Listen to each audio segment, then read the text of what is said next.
it's not just that the older you are and which community and what part of the state you live in that makes a difference.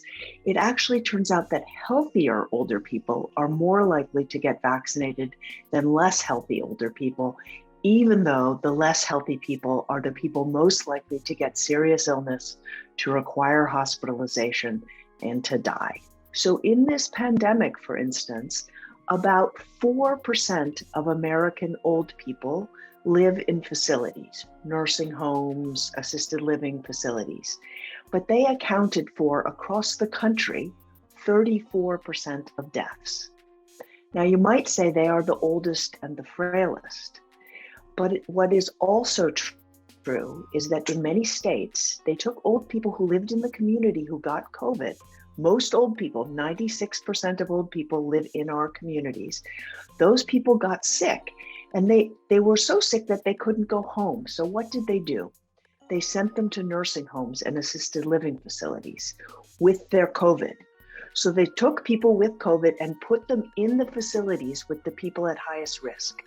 At the same time, they did not provide those facilities with the ability to test or with the equipment to protect the people who worked and lived there.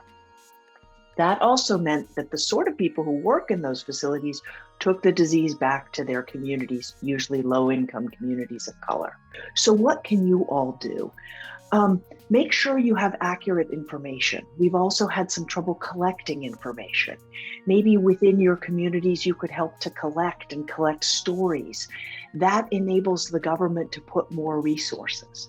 They put resources in places where there's noise, where there's action, where there's need. And this is a population that by definition doesn't make too much noise.